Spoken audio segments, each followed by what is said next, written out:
Okay, we should probably get started. Now, I just want to repeat the announcement I made this morning, and it was in regard to the last session, which Idam and I will be doing. And Idam will begin the last session. I'm talking about Thursday, not last section. Sorry, last session. So on Thursday in the afternoon, Idam will start off by providing some of the case studies from his own research that focuses on traditional forms of non of conflict transformation. And instead of me speaking, as I said in the morning class, I think almost all of you would be quite sick of listening to me. So I shall say very little in the last session, and instead, I want to invite all of you to present from your own cultures traditional forms of conflict transformation. And what I might do is, if I feel inspired tomorrow morning, I'll type in a few examples. But do a bit of your own research at the moment if you are not familiar with your own, cultures, and come prepared to speak about these various traditional forms and or indigenous forms of conflict transformation and peace building. All right. Now it gives me tremendous pleasure. Yesterday I introduced two members of our Castellon gang. That's Jenny, Ejin, and Carlos, and this is the third member of the group. And Dr. Bustamante, who we affectionately, call him Gigio, Yeah. and as Carlos and Ejin, I've known Gigio quite a number of years, and I won't say much about his own work, and he will probably tell you a bit about that. But I should also say that I've had the enormous pleasure of reading his PhD as one of the reviewers. And the, you know, after reading it, I was just thinking that, gosh, this is the guy that I knew all this while and for the last 10 years or so. But reading his work, it provided so much sort of insights about Mm. him. And he's going to talk about some of his work that he has expressed so beautifully in his pieces, but also this concept of love. And when we speak about love, I can't think of any better person to present on this topic than this lovely guy called Gigio. So, Gigio, it's all yours. Well, thank you so much for your introduction, Alberto. It's really nice to be here in this course with you. It feels really great to have finished that research and be able to share with everyone. For those who I haven't met yet, hello. I see some familiar faces in here, but maybe without further ado, I will start sharing screen with my presentation, then we can start. Yeah. So PowerPoint. Okay, can you hear me well? I have the chat in here. I'm going to close the chat, otherwise I cannot focus on the presentation. Okay, so if there is anything and if you cannot hear me, would someone be kind enough to just unmute and let me know? That would be great. So, okay, today we're going to talk about empathy, love, compassion, and peace. Well, in the framework of an international course on conflict transformation and peace building, and I think that is important to bear in mind. Yeah, but before we start, I'd like to briefly just mention what is the plan for the session. And sorry, and I might have packed a little bit too much, but we'll see how we progress, yeah, in terms of time. And if not, I'll share the presentation with you anyways for you to have an idea of what I was going to try to cover. But I'd love to start with a very short active listening activity. I think you have done this before with Jenny Murphy in her presentation, right? And I think it's a tradition and quite important that we give ourselves this 5 minutes time of just taking a deep breath and then allowing ourselves to be present for other people and for the course in itself. So with this practice, maybe I can ask Zikri to do breakout rooms. So 2 people per breakout room. Could you do that? On it. Great, thank you, Zikri.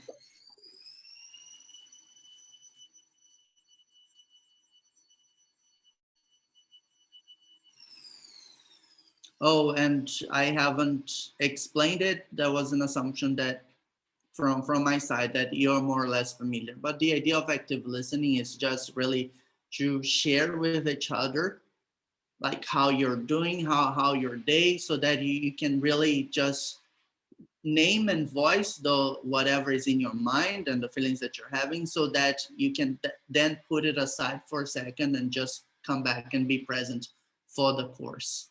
Yeah. Great. Okay, the What? What happened? Uh, um, I think he's having connection stuff Open. because he's not here.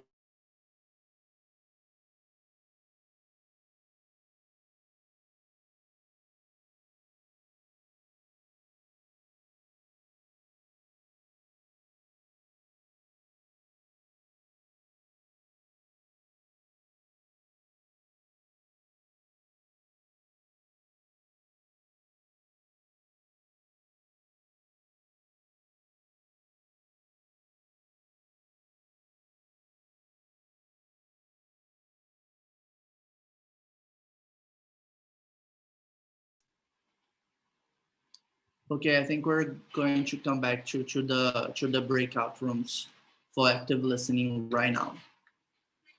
Give me a second to arrange the participants. Fantastic. Thank you, Adi.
Hi, Zikri. So, are we two in a single room? You could move to room 6. I can't hear you, Zikri. Your voice is breaking. Okay, okay, I'll send you to the other rooms.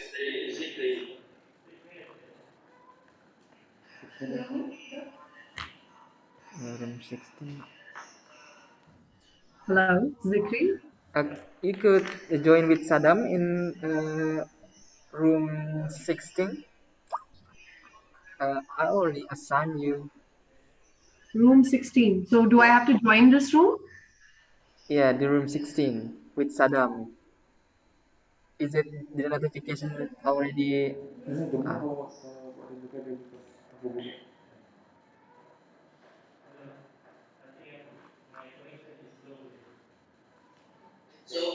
of the practice.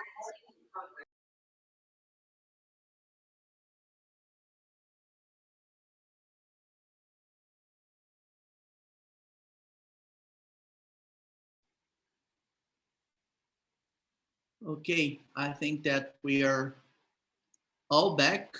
I'm going to share my screen again. And I just want to explain a little bit of why we do this. In general, it's a good thing that before we enter a meeting, a presentation, but also especially if you're going to be mediating a conflict, that you give yourself this 2 minutes of time to recenter, rebalance before you enter a conversation with someone, just for the sake of being able to be fully present.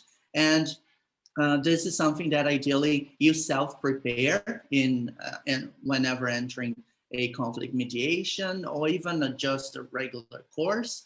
But since it's a good practice, I always like to bring it to our session, just for you to experiment a little bit. And it's that simple, really. So I think that now, past active listening, I just added again the session plan so that you have a general idea of what we'll be covering. I'm going to talk a little bit of how I started to do this research and how I went from international relations to peace studies.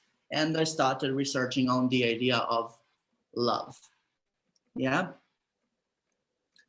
So I'd love to ask for someone to read this quotation from us.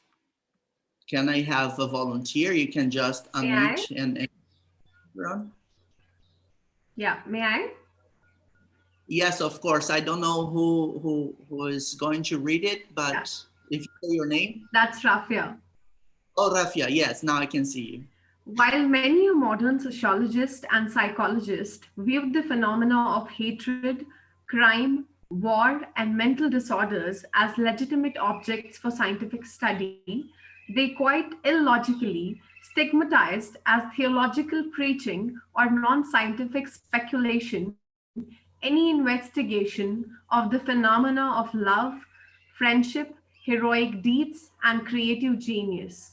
This patently unscientific position of many of my colleagues is merely a manifestation of the prevalent concentration on the negative, pathological, and subhuman phenomena, typical of the disintegration phase of our sensate culture. Thank you so much, Rafia. So this was written by Sorokin in 1954, only a few years after the World Wars. And we are 70 years after that, and we haven't been able to address love in a serious manner in academia in general. Yeah.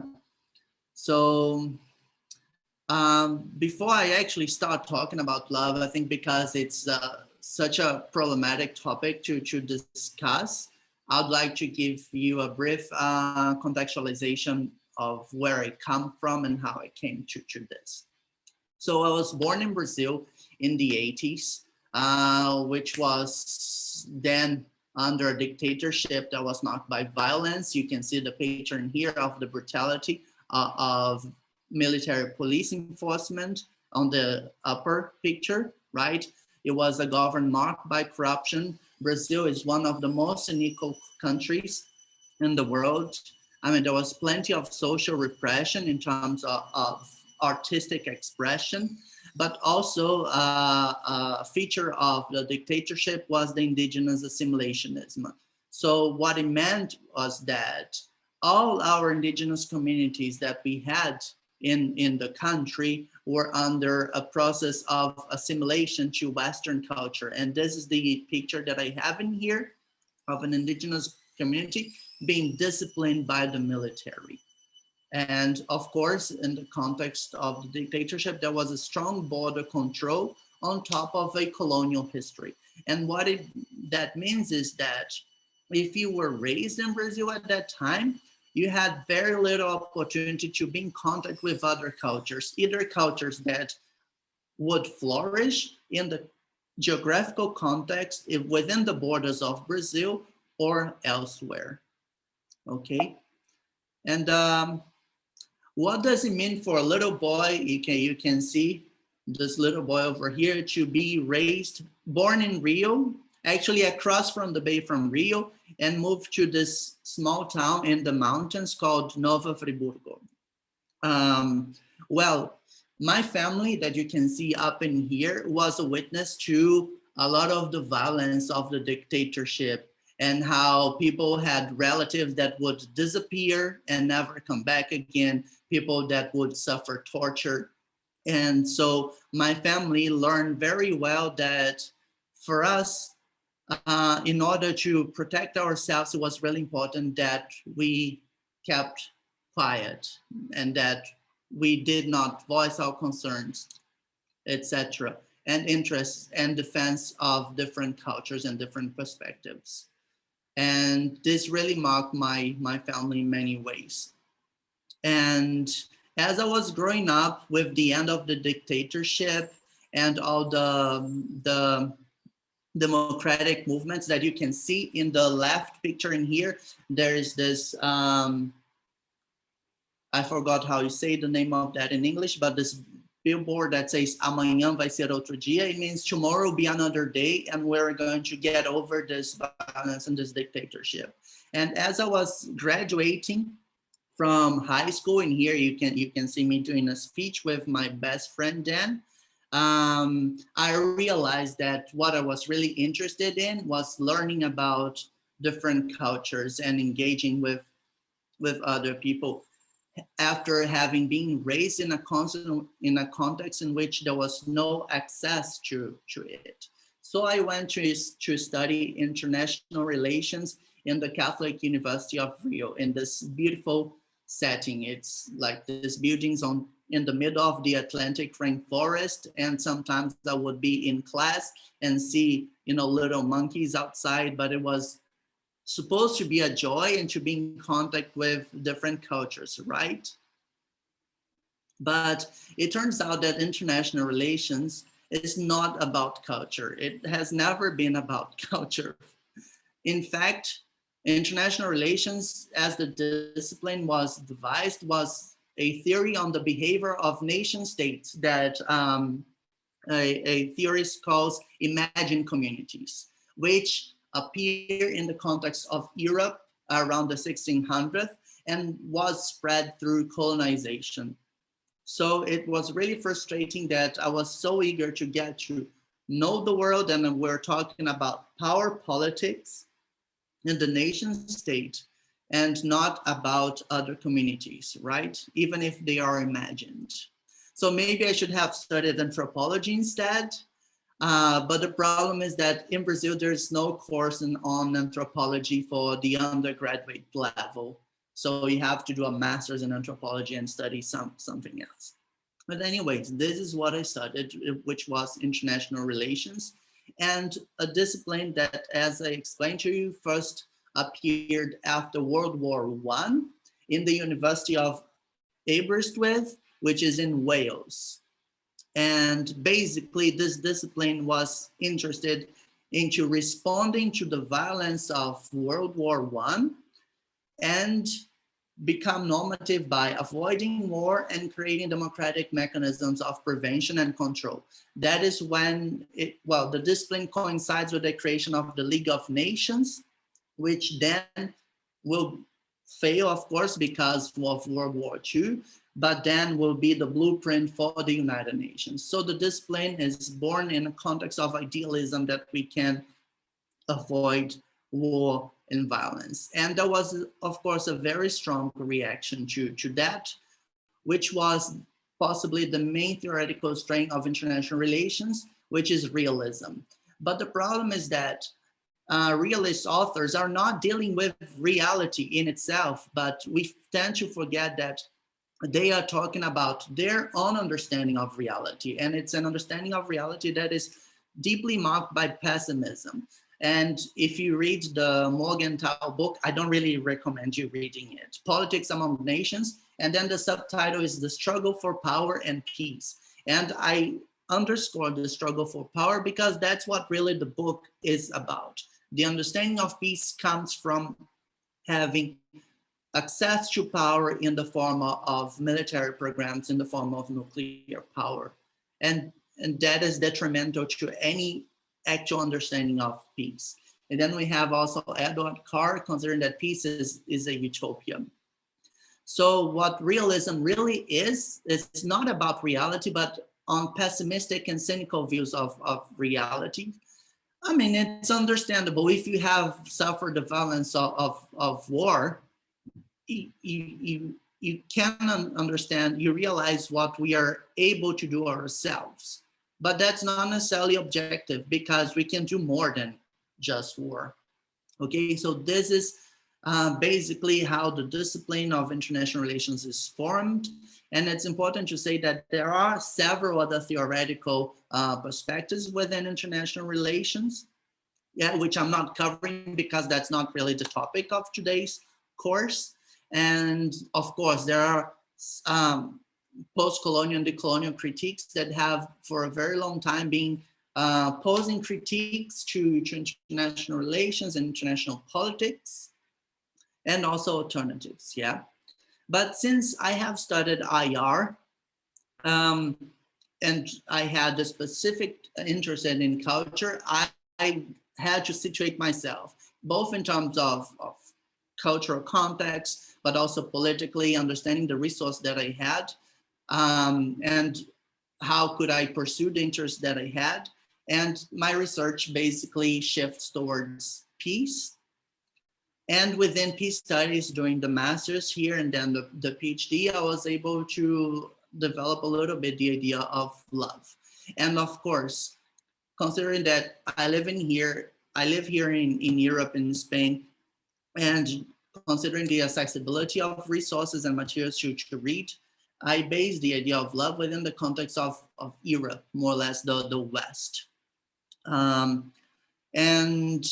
Just to go back to IR a little bit, it's important to understand that as international relations within this context of the world is understood as part of the social sciences, which in turn is modeled after the natural sciences. It means that scientific knowledge will be held as the most important one, or possibly the only valid one. And that in itself is a problem, because basically understanding, knowing, and learning is only done through our minds, through cognition, through knowledge. And all other human faculties are relegated to lower realms. And what is the problem of this? Is that this is, non-surprisingly, another form of colonialism, because only white men were able to think rationally and critically. Women and the uncivilized, as European men considered, were not able to possess rationality. And we still nowadays reproduce this kind of mentality that we consider, oh, women, they cannot think critically enough, they're not objective. So it's really important that we become aware of sometimes how rooted our own personal assumptions are in a history of violence. All right. And despite this tragic history within the context of Europe, there are people that try to respond differently to what it means to be a human being and how we get to know. Can I ask someone else to read this quotation from Jung below? Yeah, can I? Yes, of course. Under sensation, I include all perceptions by means of sense organs. By thinking, I mean the function of intellectual cognition and the forming of logical conclusions. Feeling is a function of subjective valuation. Intuition, I take as perception by way of unconscious, or perception of unconscious contents.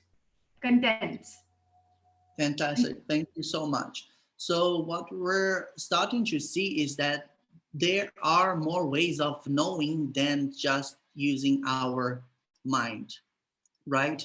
And the thing is, other cultures never fractured human experience the way that they did in Europe. We don't have to only think to be human beings. In fact, sometimes we must be able to feel things. We must be able to be touched, literally be touched and be affected bodily wise in order to learn, right? And this is important to realize that there are more ways of knowing is important, because in a conflict setting, a mediator really needs to be able to be talking to different people who engage with the world and learn from the world and also communicate in different ways.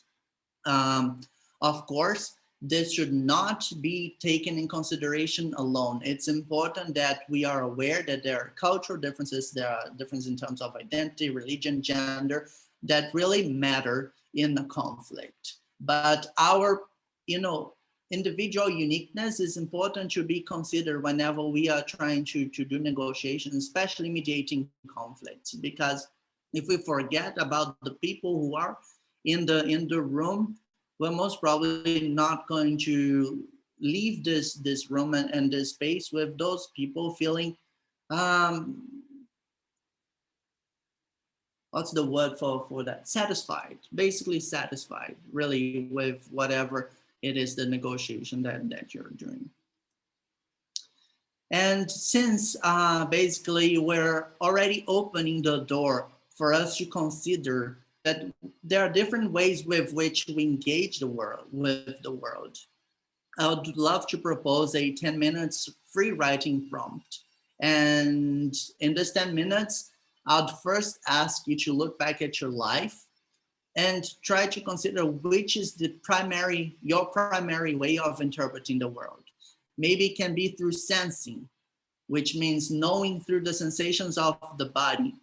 So what this actually means is that, especially if you do sports or you do dance, there's a way of paying attention to the sensations of the body that allow you to grasp whatever you're experiencing in that very moment. And that is a very important resource, because when you're in a stressful situation and you might have this tendency to respond with escaping the space. That is a natural bodily reaction that is important for self-preservation, especially when you might be under context of direct violence. So that is the intelligence of the body in many ways. Likewise, we also have feelings. And I think that we get to know the world and wherever we are, whenever we are processing what it is that we are feeling and connected to our emotional database. Of course, this is natural. We always bring in a more or less conscious or not so much way how the sensing and feeling, we process it and we bring to our awareness, to our intellect. But there are also other ways of knowing and understanding where we are at the moment, such as assessing our intuition. We might really have a grasp of reality that is based on something that is beyond our own intellect, which is like it's a voice that comes through to us. And then there might be other ways of knowing that you might want to explore, which is spiritual, for example. And so what I'd like you to do is give yourself 10 minutes to really look back and see if there's a more predominant way of interpreting and knowing the world. And also on point B, if you can recall any particular situation in which you have experienced some misunderstanding with interaction with people, possibly because of these different ways of engaging. And if you can devise imbalances in each of these forms of knowing. By imbalances, I actually mean whether there's any of them that could be a little bit weaker or that you don't usually pay attention to, and what happens when you overpower one of those ways of knowing. Okay, so I would propose roughly 10 minutes. Maybe we can do a breakout room with one person per breakout room so that you can really write down and reflect about it. So Zikri, can I ask you to do breakout rooms, one person per room, just for you to do this reflection, and then we come back. Okay, sir. Give me a second. Right, and in the meantime, if you want to already start reflecting and maybe start writing down, we'll cut down the time of the breakout room.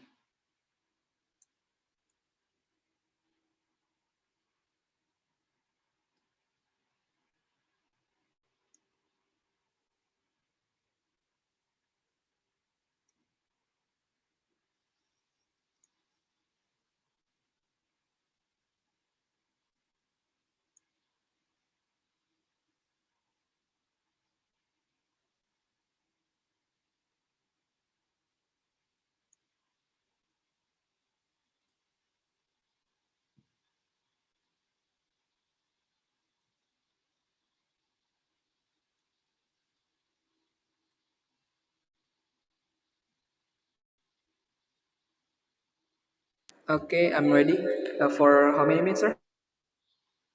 Let's make it 8 minutes, since I assume that most people are already doing the activity. Okay, 8 minutes.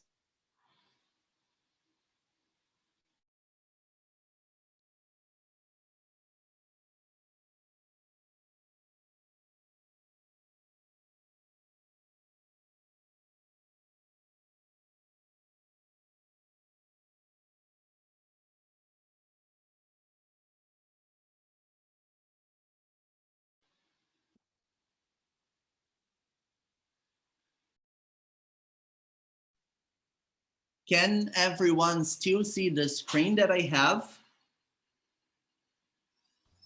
No, it's not visible currently. Not yet, sir.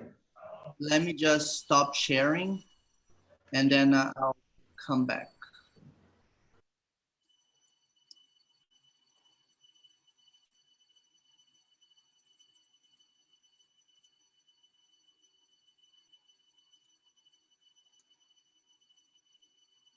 Can you see it now?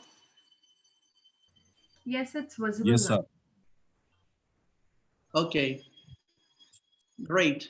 So if you have already started considering that there are multiple ways of engaging with the world, even though we always bring it back to a cognitive level and we reflect critically, or sometimes not so much, right? Um, what happens is that in peace research, and I'm happy to introduce to you my thesis supervisor here, this guy next to me called Norbert. He started thinking of peace studies and about the multiple ways that we can inquire, we get to know about peace. So basically, based on Jung, he starts discussing that there is a way of knowing through the body, the somatic knowing through sensing, yeah? And there is an empathic and effective way of learning through the heart and through feelings. We also always process things intellectually with our mind and our thinking. But we can go beyond that and we can use the intuition of the soul. And this is something that he takes from Jung. I know that if we go beyond body, heart, and mind, it already starts becoming a little bit challenging. And we saw in the earlier session where we were still saying that maybe the psychology developed in the West, it's not suitable to other cultural contexts, but we might start talking about spirituality in a way, and then spirit. I think it doesn't really, I don't think that it's important to differentiate those, because the point here would be really focusing on how we can engage with the world differently. And I just put this note in here of being aware of imbalances because whenever we are engaging of the world with our body and moving, sometimes when it's under considered, we have the sense of lethargy, of being unable to respond adequately. And in situations of direct violence, it is important that we're able to respond not with violence, but in self-defense, really. So we gotta be attuned to our body and how our body communicates things as well. So whenever we have our process of somatic knowing overpowered, usually we are communicating with our body more than we should. And so it's important that we know the adequacy of body language in certain settings, right? And likewise, when we have not developed our capabilities of being empathic and effective, what happens is that we become insensitive and numb to others. And if that is overpowered, we tend to become overly dramatic. And that takes away focus of interacting with other people. And of course, if you overpower your intellectual knowing, you become quite self-righteous. And then you assume that you have thought things thoroughly and then you know better. And this is detrimental to relationships. And if you don't exercise your intellect, if you don't cultivate your intellect enough, you might as well just become plainly illogical, which is, again, also very detrimental to any relationship. So there are these different ways of knowing, and it's important that we exercise them and be balanced in all of them. But basically, this is this research legitimizes that I talk about empathic and affective knowing, which is the heart and love. The heart as a metaphor for love. Okay, so I think I've done this traveling, which was a large traveling from international relations to peace studies, and then through this framework in order to talk about love. And of course, the heart is a metaphor for love in several cultural traditions. And the most recent research in neurobiology will say that no, compassion, affection, it has nothing to do with our hearts, this organ, but with our minds, with our brains, because the brain processes whatever is going on and generates a response on the bodily level that will trigger the heart to either pump more blood and beat faster or not. Still, we don't have to think of biology. We don't have to ground our research in biology to talk about phenomena that we know that happens and exist. So we have here the Hindu tradition, the Anahata chakra, which is what corresponds to the heart, and the Chinese characters for love above, which is I, and then below the character for heart, which is Shin. Yeah. So we know that in many traditions, we realize love and we associate it with the heart without necessarily having a correspondence to biology. But what really is love? Before we enter this discussion in the basically the cultural context that I can explain and share with you, now I would like to do a more lively breakout room discussion. I would like to pair you with groups of maybe four or five, and allow you to discuss what is the meaning of love to you personally. And then once we get back to the big group, I would like to ask you to share something that you might have learned different. But for this activity, I would like to propose that you talk about the meaning of love for you personally. We're going to talk about the meaning of love in your cultural context a little bit later. Yeah? So Zikri, whenever you're ready, we can do a breakout session of possibly 7 minutes, I would say, with 4 to 5 participants. Okay, sir, on it. And I'm going to do a print screen and share it in the WhatsApp group.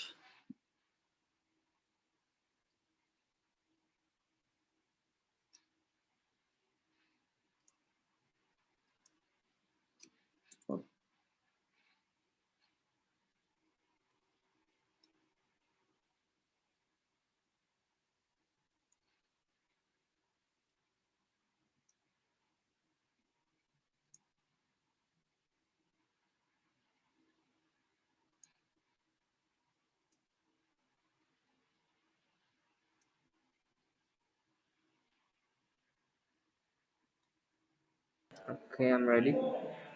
7 minutes, right? Okay. Open.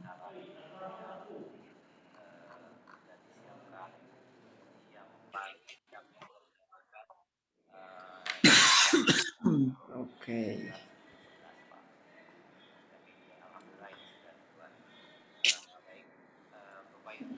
Okay, great.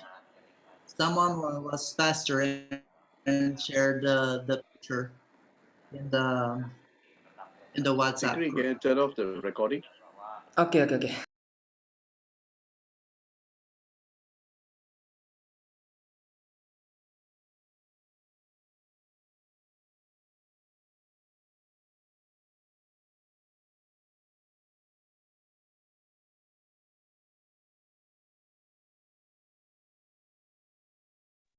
You're on mute.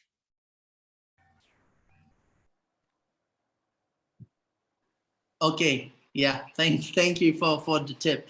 Welcome back, everyone. I hope you had time enough. I hope 7 minutes was time enough for you to discuss what is your personal understanding of love.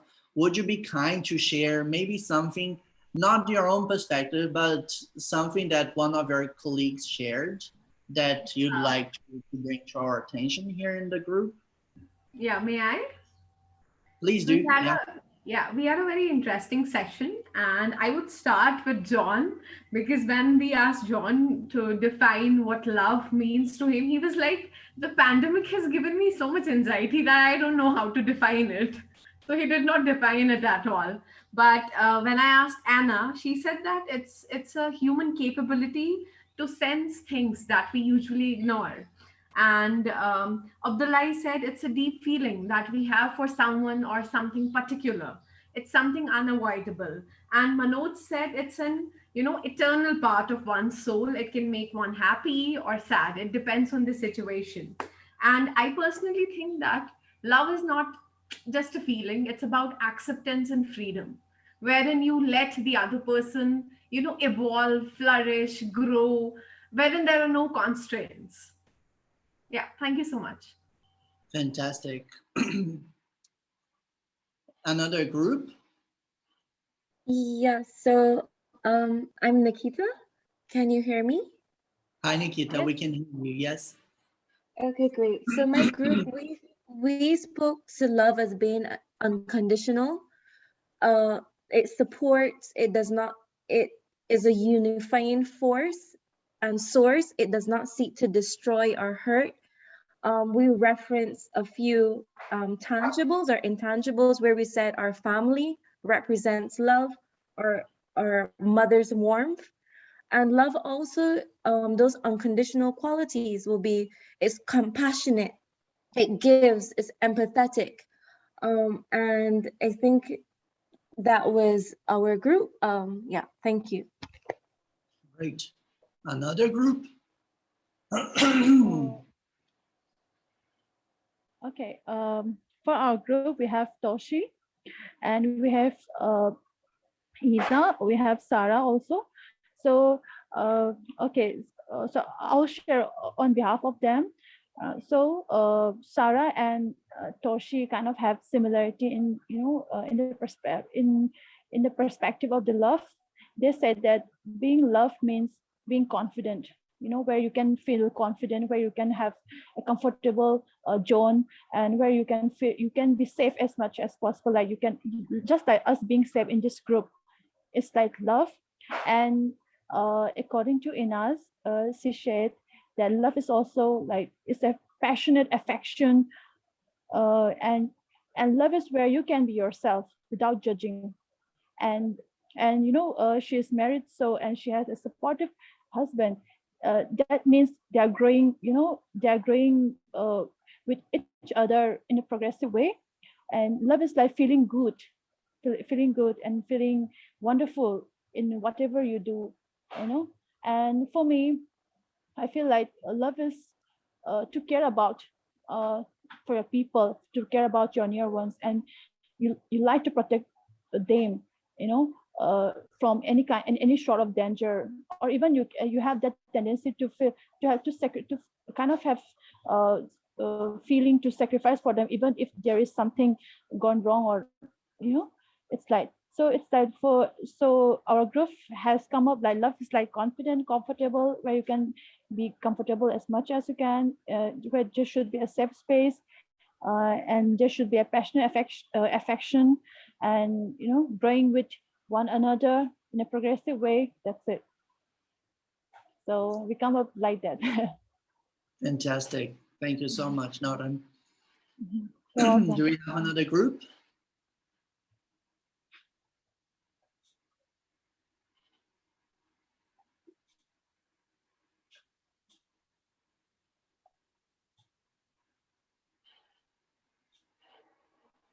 Maybe one last group would like to comment? No? Okay. So, please. Sir, we have 4 members in our groups. Sir, mostly we have explained that love is not something that we can express. Love is about the caring, supporting. That when you are have a person in your life, maybe it's a family member, maybe your friends, you have take caring and support from them. That is called love, and it is biological factors. As Abdullah said that it's a biological factor. We cannot express it that I have too much love for you. We cannot explain the love as properly. Great. Yes. I see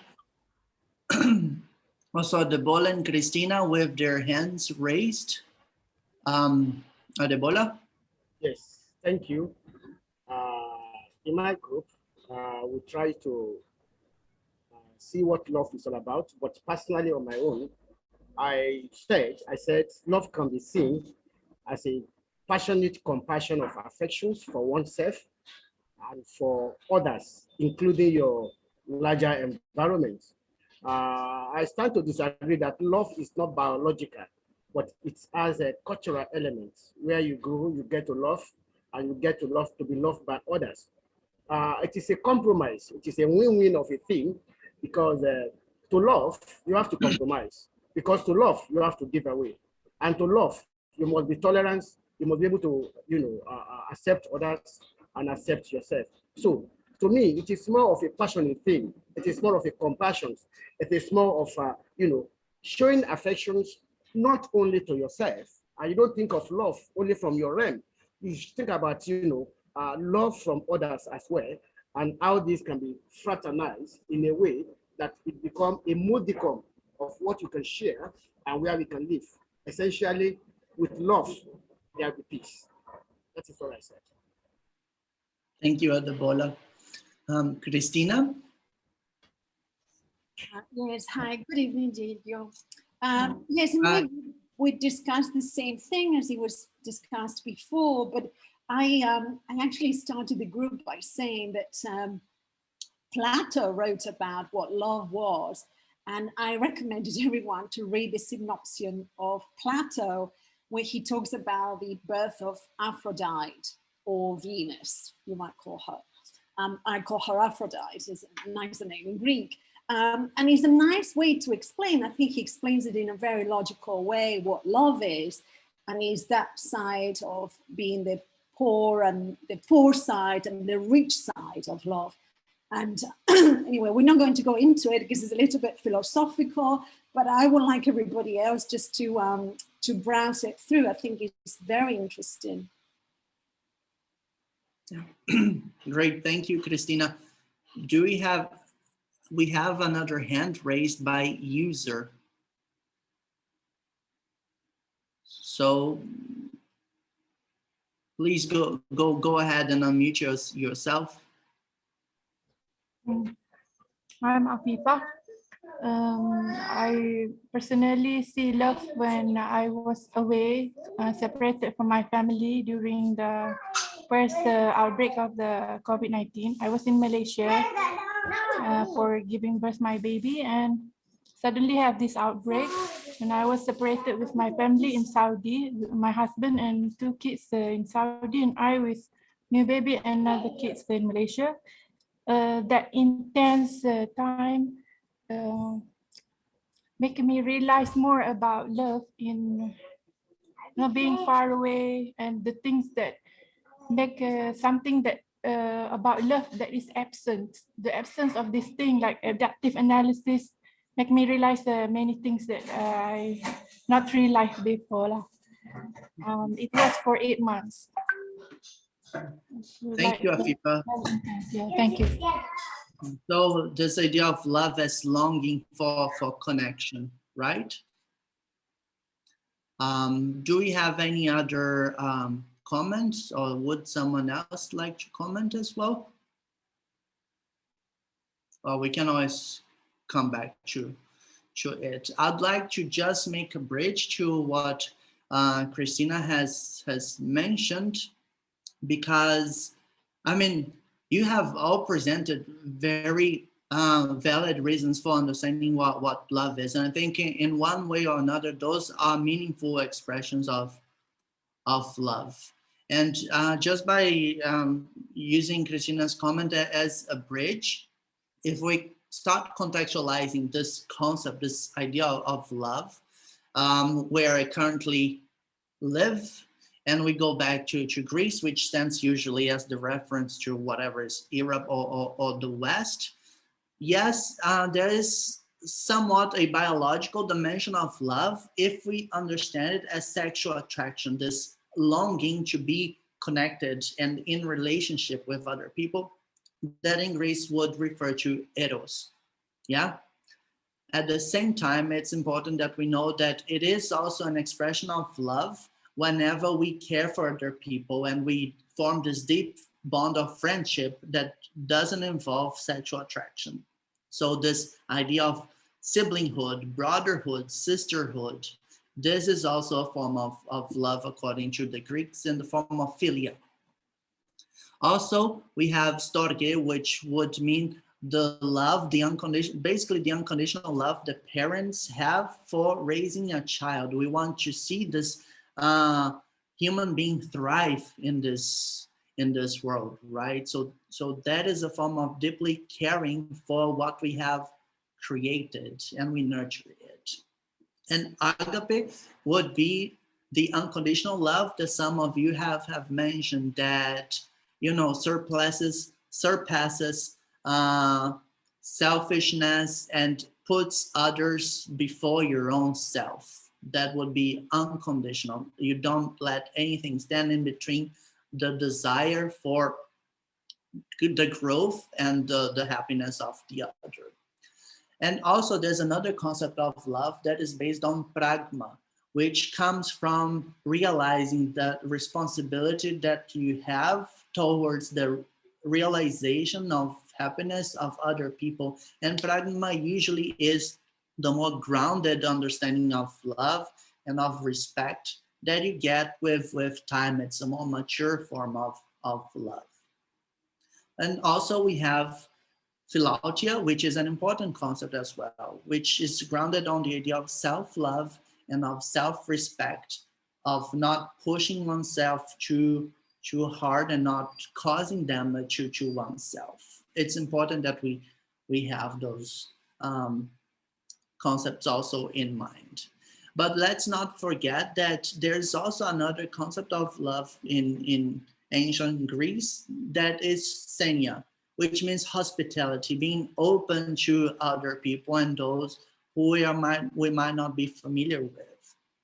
Last but not least, this doesn't have a reference in Greek. It already comes from Latinized context, past Greece, which is ludus. And to love something is also to be able to enjoy it and to have this playfulness, this joy that doesn't require us to be so strict and serious all of the time.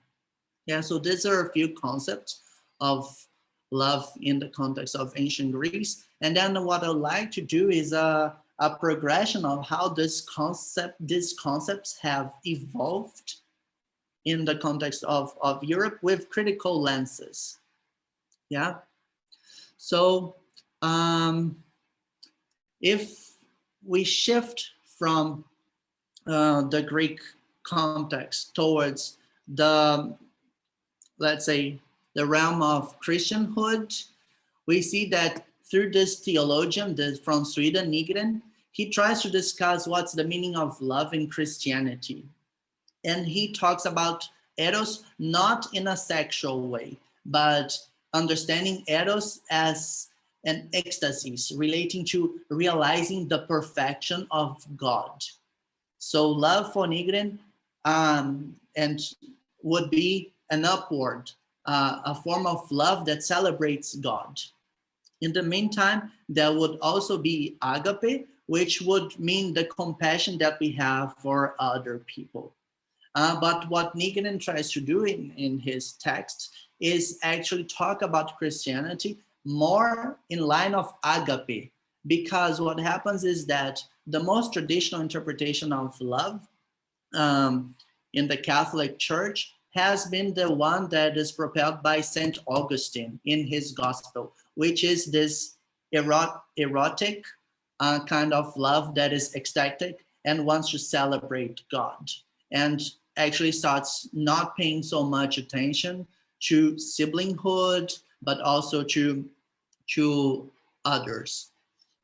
And Nygren is trying to retrieve this understanding of agape in Christianhood that we don't see much with St. Augustine. And I think one great example of a gospel that really talks about love as agape is the Gospel of St. Francis of Assisi, which is really a beautiful one. When he talks about communionship with all things in nature, and he proposes to lead a life at service of other people, that is the epitome or the embodiment of agapean love. Okay. And if we move a little bit further in time, there is a very particular understanding of love that appears in Europe in the late Middle Ages within the region of the Languedoc, which is basically between the north of Italy, south of France, and north of Spain. And this basically are the forerunners of Romanticism. And it's the troubadours is a movement that appears that basically talks about love as this deep love and appraisal of whoever we are in love with. That is infatuation and what some people would call catexis, which is being entranced and dominated by the desire to love someone else, which, since it's unachievable, it creates desire, melancholy, and suffering. But the interesting thing about this is that, well, nobody could understand where this came from in the context of Europe, but it turns out that the actual origins is that most historians tend to forget that Europe was not the site for Christianity only. And actually, this idea of love and appraisal for the ideal object comes, actually the name troubadour comes from the Provençal word trobar, that in turn derives from Arabic taraba. Yeah, and it was influenced by the Muslim cultures that we had in the Iberian Peninsula, what is currently Spain and Portugal, which were lyric pieces that would celebrate our affection of love, which was very common then. So it's interesting that people could not explain where this troubadourian love came from in Europe, because in their weaving of history, they tend to whitenize it and refer to Europe as only Christian, when in fact Europe had a lot of Muslim influence. So it's important that we have that in mind. Yeah. And if we progress in time as well, we see that past the Middle Ages, during the period of the Renaissance and Neoclassicism, when the Catholic Church loses power, we see that there is a return to the classic Greek ideal of celebrating humanness and the human body in the arts and expression in its sexuality. As you can see in the Venus here of Botticelli, we see the human body and it's a celebration of it. So we bring back the dimension of the human body within Eros. It's no longer an Eros that is just a celebration of God in St. Augustine, but a celebration of Eros and its sexuality, right?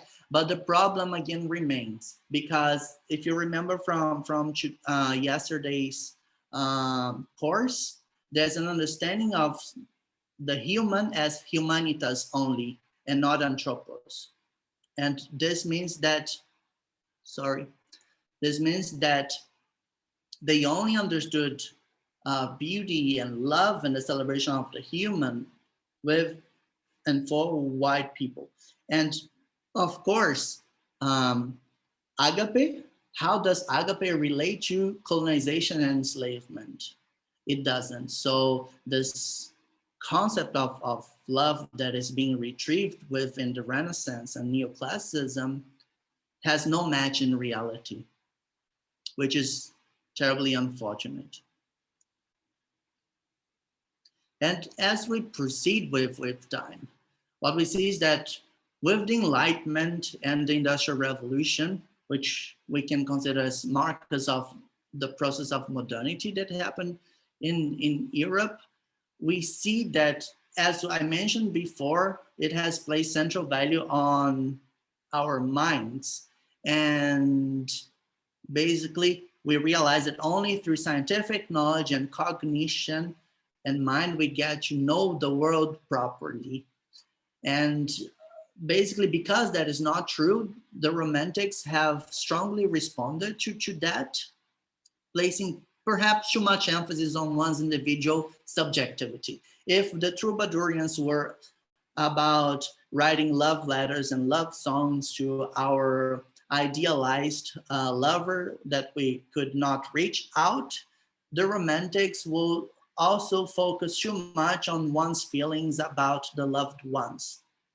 And can I ask someone to read these two quotations by Gorodeisky?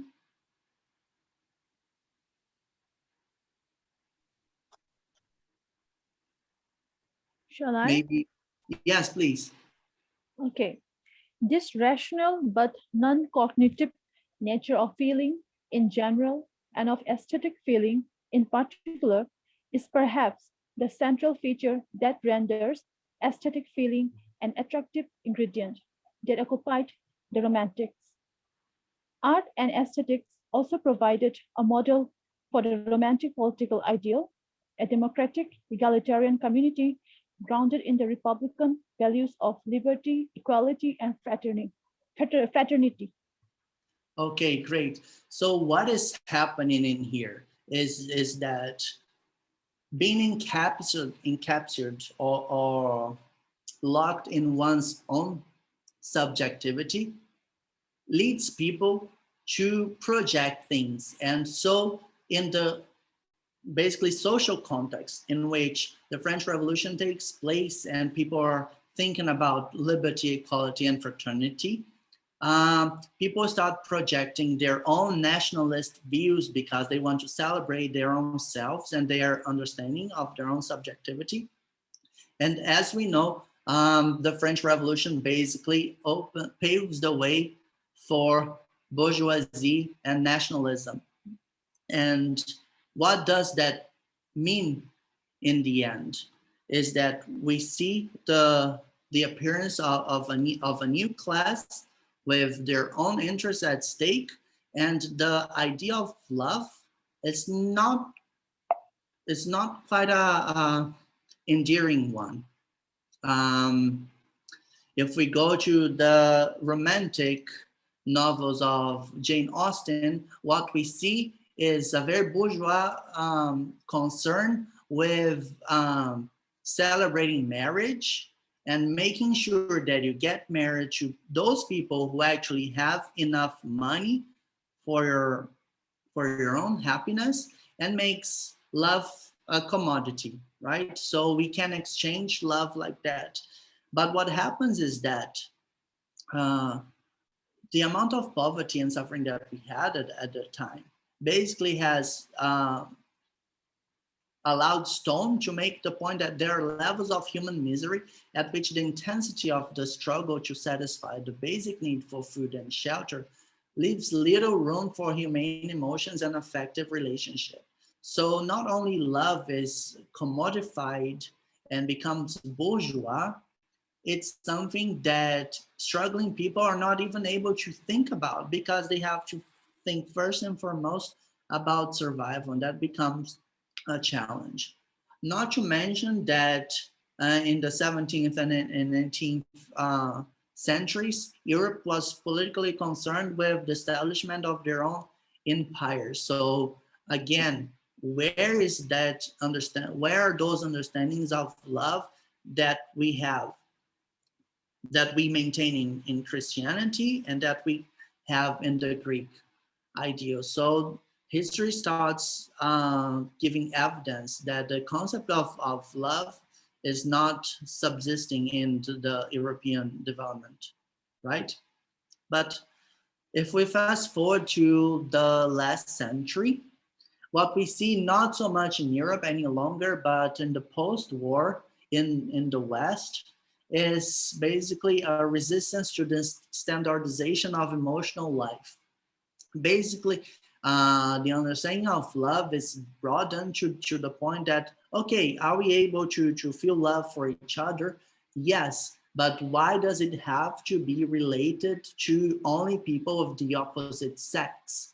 So perhaps the greatest development of an idea of love in the last century, or maybe even the recuperation of an idea of love past the history of Europe between, let's say, the 1600 until the 1900, is the realization that yes, we can love more than we have been told that we can, towards alternatives and more meaningful ways of relating to other people that in the end remain true to human diversity. Okay? And if we can now, let's go to another breakout room discussion and now to discuss the meaning of love in your own culture. Maybe also consider if the meaning of love has changed over time in your culture, and how. Can you devise this process? And then we come back again to discuss in the big group. Okay? Did you? I'm just wondering, would it be okay to take a break now because usually we take a break around an hour and a half after the session. Okay. What do you think? Is that okay with you? That is perfect. Yeah. And we take a like a 15-minute break, and then you can come back to the breakout room. Is that okay? Fantastic. And the participants, are you all okay with that? Yes, Professor. Yes, sir. Okay, so you Yes, can thanks so much. you can take a bit of a break, and I can also give me an opportunity to go back to to my sort of period of growing up, which is make love, not war. Yes, Being an old hippie. absolutely. Yeah. Sorry, I forgot you to mention the hippie movement was all about breaking away with the violence of war and promoting the idea of love. I try to do that with the picture of the 70s. Okay.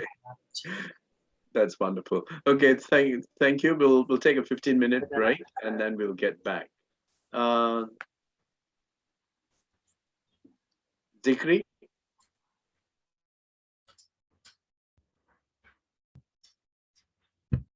आके आपको बताता हूँ, मुझे खुद भी इसका अंदाजा नहीं है, तो मैं पता करवा के तो फिर आपको बताऊंगा।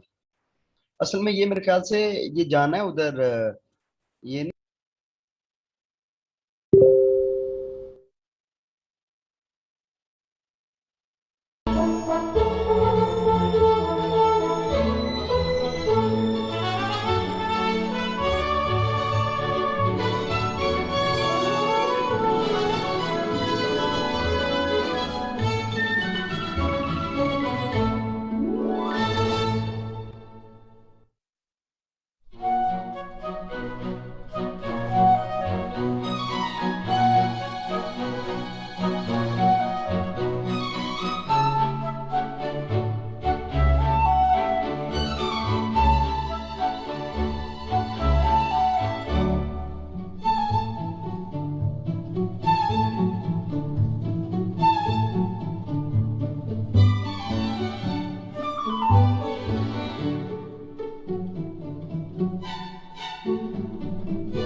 So, welcome back, everyone.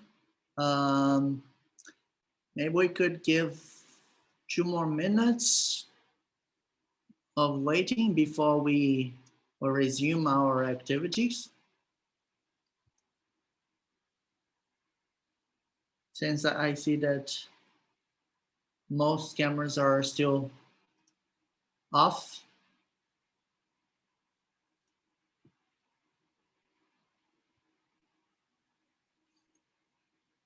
Okay, we have some people that are already returning. Great.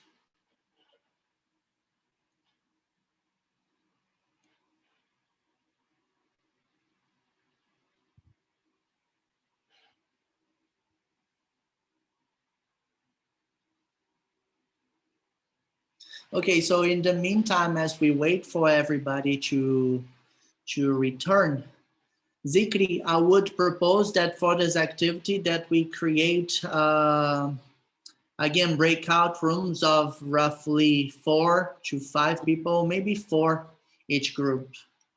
Yeah, breakout rooms of 4. And you can already plan, but don't start it just yet so that I can just go back to explain the activity. Okay. Group of 4 people ya? Yes. Ya. Zikri 4 orang ya satu grup. Thank you. Okay, everyone. So I hope everybody is back. So the activity that I would propose us to do right now is try to think a little bit about the meaning of love in your culture.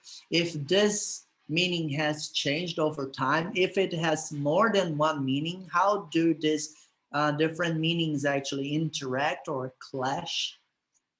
And then afterwards, we bring the discussion to the big group. Yeah, and for this activity, I would propose maybe, because it might take a little bit of time also for you to reflect on the meaning of your culture, maybe do some research since you're in front of the computers anyway. Let's say 10 minutes for you to do this quick research and share with your partners.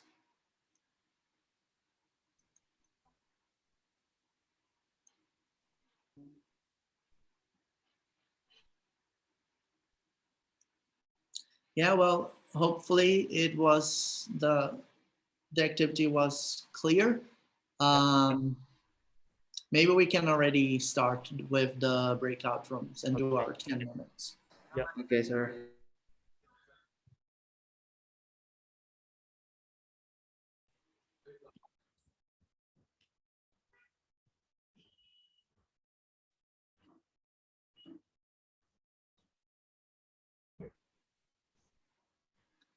Okay, welcome back, everyone. Thank you, Professor. I will share my screen again for you.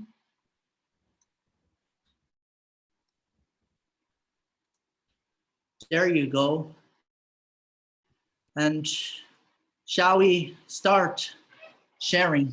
I think that maybe this activity deserves a little bit more time, and maybe one you want to just share your cultural context. If there's an understanding of love that is, let's say, more prominent, and if this concept has changed over time.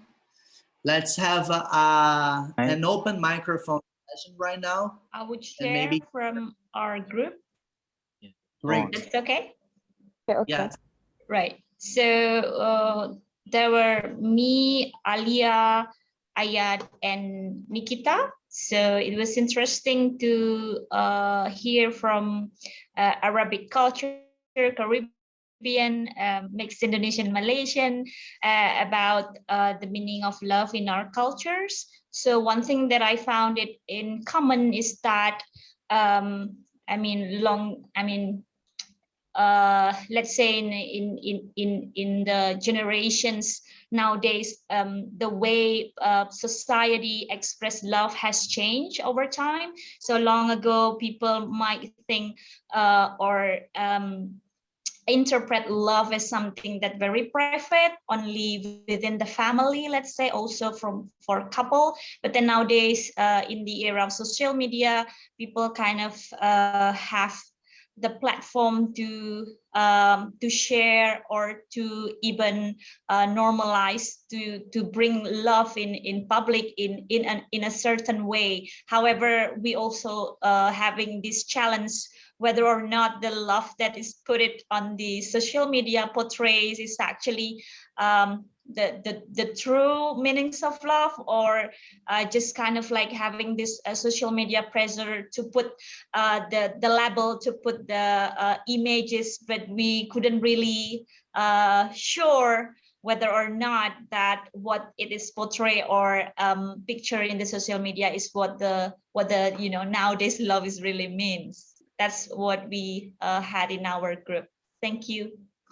Thank you, Anna. And I think you have touched a very important topic in here. The way that love is treated in popular culture nowadays is extremely problematic, because this assumption of the romantic loved ones and how it's basically still tapping on the commodification of love as something that you use to gain benefits by virtue of marrying someone else, and this assumption that we're marrying because we want to be with someone, and it turns out that it's not quite true. So thank you for touching on that dimension. Any other group? Yeah, so in my room, I had Toshi and Nidhi. Nidhi and I are from like South Asia. She's from northern India, and I'm from Indian occupied Kashmir. So basically, I think it's something that Toshi should share, because he was shocked when I told him that in India or in South Asia, when we are close to each other, we don't, we don't adhere to these formal codes of conduct. It's like if my friend is doing something for me, I'll not say thanks to him or her, because I consider him my friend.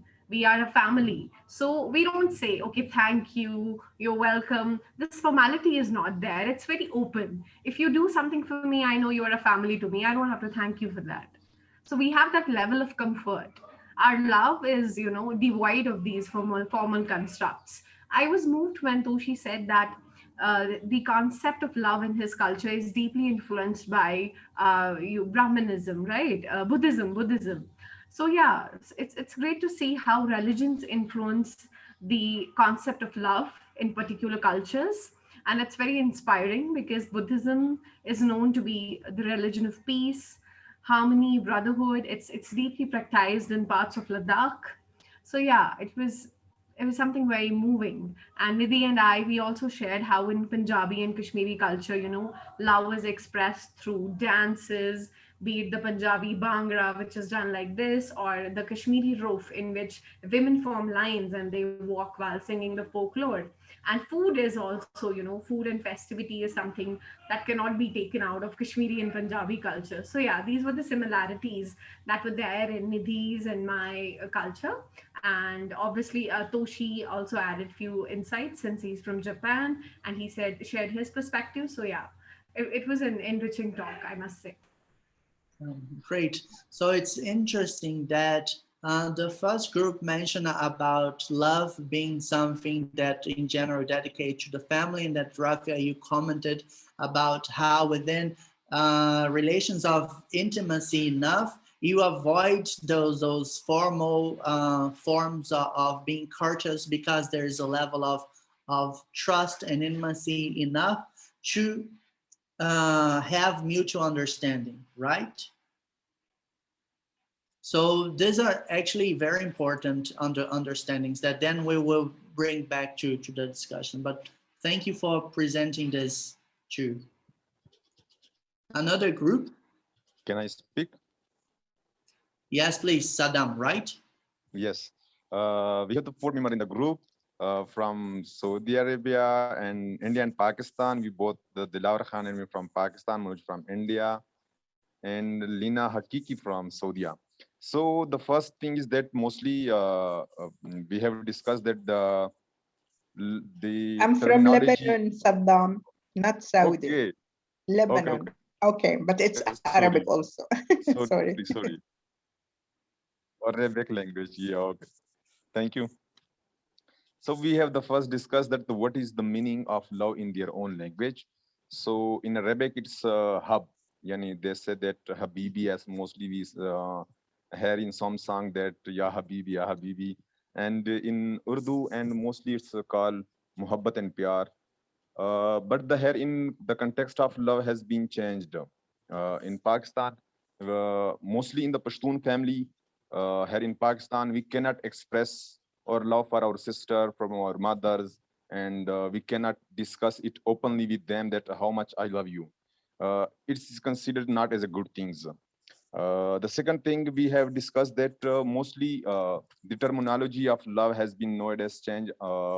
As one of the participants discussed that mostly we, if we want to show that how much I love you, we say that through the social media, we connect with each other. That send me your pictures, we have a video call. So through these, we can express our feeling of love. So that's we have discussed. Thank you. Great. So then may I ask you a question? Why is it that you consider that affection towards mothers and sisters is not very good to demonstrate? Because of our culture in Pashtun here in Pakistan, we cannot express it properly. If you say that I love my sisters, so it's not considered a good thing here in Pashtun family mostly. Pashtun and it can be misinterpreted. Is that what you mean? It means that we have a respect. If you have a respect, you have a love for your family, but you have not allowed to show that, because mostly in Pashtuns and Baloch family, they are a joint family system. So if you express your feeling for your love, or for your sister, for your mother, and you cannot treat the other cousins and the cousin sisters properly, so it's the way of they consider is the discrimination with your cousins. So that's why we cannot express it properly, that how much I love. We have equally to say that I love you all, but that is the things that you cannot express it with your own family members, as your mother and sisters. Well, very interesting to think about how you express affection and relationship towards others, and depending on whoever is interacting with you at that moment, that actually means an unobservation of whoever is there. So it can create imbalances. Very interesting. Thank you so much, Saddam. Thank you. If may I add in Saddam Hussein's point, because I am from Pakistan too, I think he wants to say that our gesture shows that I love my father, or I love my mother, or I love my brother. It is in our gestures. But we cannot openly say that, Dad, I love you, or Dad or Mom, I love you, because they know. We think they know, and our gestures tell us that we love and we love them.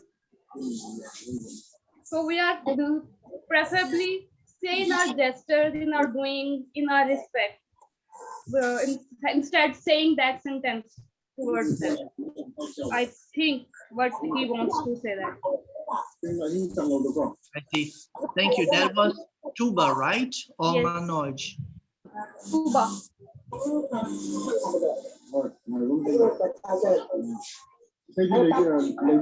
Okay, I'm hearing a little bit of interference. So I'll ask you to mute. Okay, sorry, Manoj, I muted you because there was a lot of interference. So I hope that that is okay. I actually also did not quite understood you. So maybe we can go back to that afterwards. It's okay, maybe we can go to another group.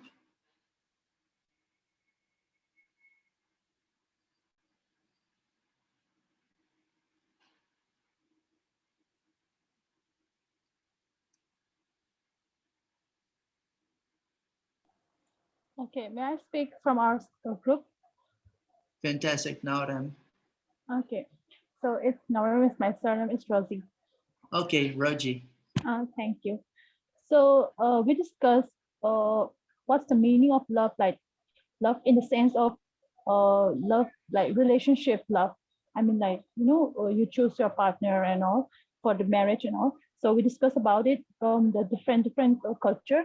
We have Anne from Vietnam. We have Ranita from Indonesia. So we have kind of defined this relationship in terms of our culture. So Anne said that she's not very fond of the love things happening in their country because it's very toxic. She says that because people are not allowed to choose their partner. They don't have the liberty to choose their partner. It's the parents to choose for them. And I mean, it's not that. It's just what I said is the way people choose a partner to express love.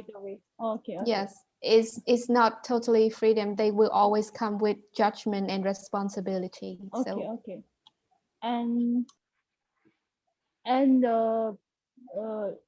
from Ranita from the Indonesia says that love expresses by the parents to their children right from the childhood, and after marriage also parents take care of their children by protecting them, and it shows love to them. And because of this strictness, strict behavior and strict guidance, that's kind of showing love to them. And as part of my culture, if I have to say, India is a very diverse country. So we have there's various religions like Buddhism, Hinduism, Muslims, and I'm from Sanamahism, which is not quite popular because I belong in a small community called Meitei. So this in Hinduism, basically, there is hierarchical class based, and they often get married to their same class, same caste and class also. So, but in my community, we have the liberty to choose our partners. We have that that kind of freedom. We have got that utmost kind of freedom to choose our partner, because all every generation I have witnessed, since from my grandpa and all, they have been in love marriage only, and that's for that it's very I can say a positive attitude towards love, and also Anne was putting out this patriarchal notion about love where male mainly dominates over women in in deciding the decision of their family and all. So this is it. We all discussed about this thing. Thank you. Thank you for your perspective, Roji. And thank you, Tabby, for your chipping in.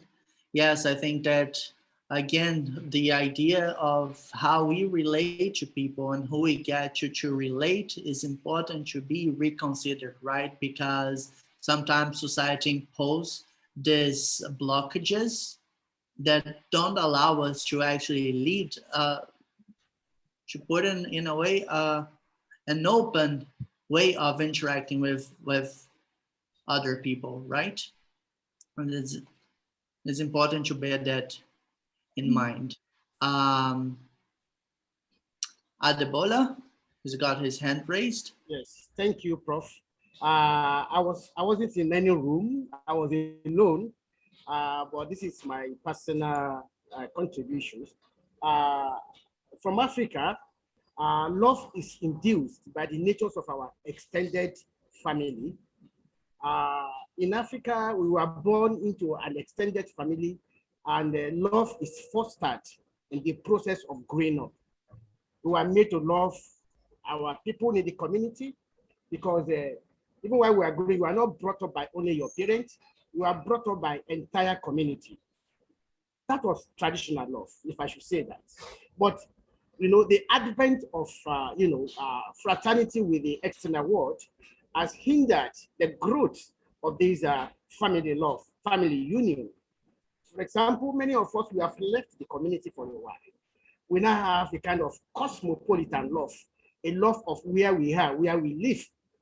I am in Nigeria. I live in the Gambia now. The love of now is cosmopolitan, because I got to love myself where I am, I got to love my neighbor where I am, and I got to love the environment where I am. Back at home, the love continued to decline, the traditional love of the family, of the community. I mean, your traditional community continue to decline because we are being separated.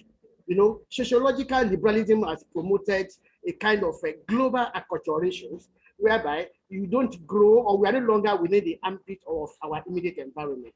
We are now in a global culture. And as a result of that global culture, we are made to love in that environment where we find our love. So the transformation is from traditional love, which is within the realms of your immediate environment where you were born and where you grew. But the contemporary love, or the new form of love, is cosmopolitan, because for example, I am in a place where I am is not where I grew up or where I was born, but I have to love myself here, love my neighbor, love my environment, even love the country where I am, because the peace of the country is my peace. This is my submission.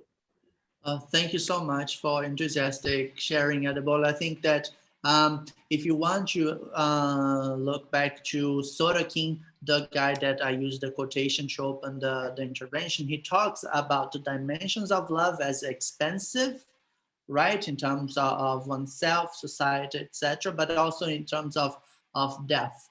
But what I would like to highlight is this concept of love that is beyond familyhood and starts actually broadening itself towards community, right? And Adebola points to a level of cosmopolitanism. I would not forget perhaps to mention that in the Western context of hyper-individualism, I think this idea of collective love is very frail, very weak, and maybe it's important that we bring it back. I'm going to try to address it further ahead in the presentation. Yeah. Shall we have another group? I think I saw another hand raised a while ago. I don't remember who it was. I think it was Nikita, maybe. Hi, it was a question, but I think I will hold it until the end of your presentation. Okay, sure. As you prefer. Thank you. Any other group?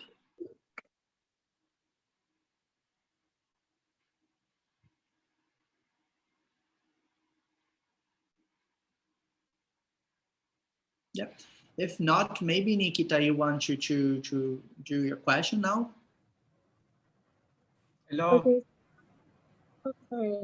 Sorry, I think Abdullahi. Yeah, Abdullah. Yeah, my group were from Indonesia, Germany, Pakistan, and Somalia. Now my name is Abdullah. I'm from Somalia. So the group mentioned the different cultures. Yeah, believe in love. So in the case of Somalia, if I talk first Somalia, the meaning of love is ja'al. I see from the screen also. So mostly in Somalia, the people, they have the old tradition. So maybe the old families, they do not even, everything about the love is hidden. Yeah, no one mentioned. So even if you see some of the population, they cannot mention even to the wife and husband. So we do the same because it's traditional, sometimes it's religious, I don't know, but it's not religious sometimes. But you can mention, yeah, if you have a love to to your children, to your wife or husband, but it's like old tradition. But nowadays, like young generations, they have a good relationship, they make love. So even they get from from the social media, from the film, everything. So everything was polarized. Other friends, they mentioned that it's like still like some some changes. Yeah, it's not like a tradition. No? So the population or the people that those have close relationship, still they are doing some changes. As in Germany, also there is a good relationship between the friends, maybe boyfriend, girlfriend. There is a close relationship. Even the love is in the family is something that can be seen or can be not, that's something that cannot be hidden. Yeah, but I think it's based on some the context, the religion, like some of the people try. I think the main point where in my conclusion, in the main point is like also depends on the beast. Yeah, for example, if the place that you live is not a good environment, the peace is not so stable, maybe it affects the love, the people in between or the families, everything. But if there is a good peace, something maybe it will be changed. So that is my suggestion. Thank you. Thank you, Abdullah. Indeed, I think that love is a fragile thing that is affected by cultural components, and we have to be aware of how that actually affects changes in the way that we understand the concept. Do we have any other group left?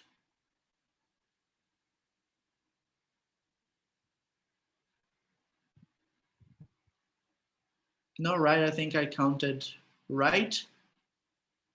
Maybe I'm mistaken. If I'm mistaken, just please let me know and we can carry on with the discussion.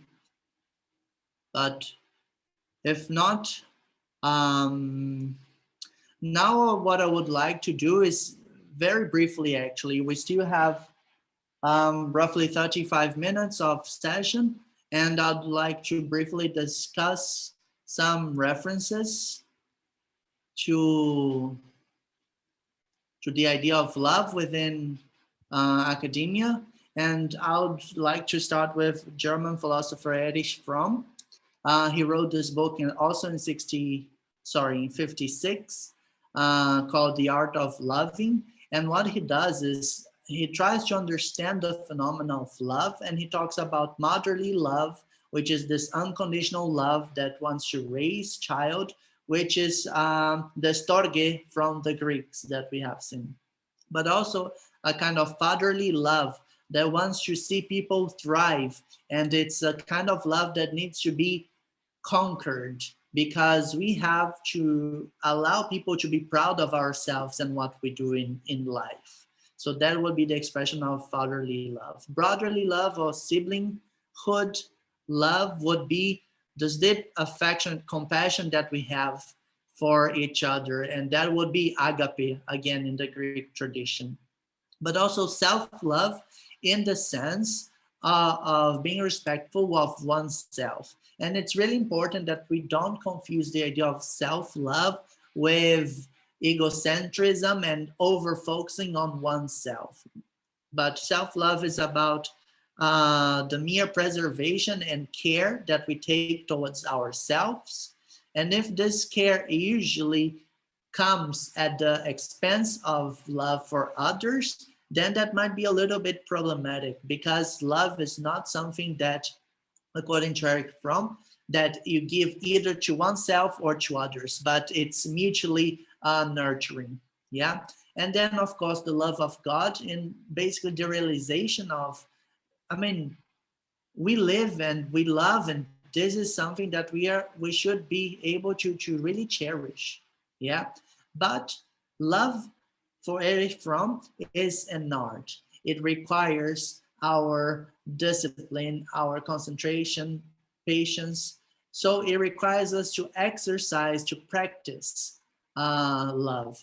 We have to perfect our capability of providing unconditional love, even if we're not mothers. Okay, we can all exercise the ability of being unconditional and loving other people. We can also just in our relationships really share with other people what would make us proud in their own lives, right? And taking care of self, and realizing spirituality and this God is in everything, right? So these are the ideas that Erich Fromm is trying to address. And basically, he talks about the faith to go ahead and exercise the art of loving and overcoming narcissism, which requires a lot of courage. But it's only through this that we can actually tell people that we are practicing an idea or an art of love. Yeah. And not in Germany any longer, where Erich Fromm is from, but in Austria, Martin Buber has written this Iron Door text, which is really seminal. And he talks about this relationship towards other people and how this relationship manifests almost in a sacred manner. When we're talking about the idea of a love of God or an erotic love that manifests in ecstasies, his philosophy is trying to talk precisely about that the encounter that we have with other people and the interaction that we have with them should always be sacred. Hence, an idea of love as a form of respect and reverence to other people. In the meantime, Levinas, he's between France and Finland. He talks about, in his book Totality and Infinity, the idea that we really dissolve ourselves in the relationship with others, because if we're open enough to interact with others and learn from each other, then our own previous notions of self, they disappear.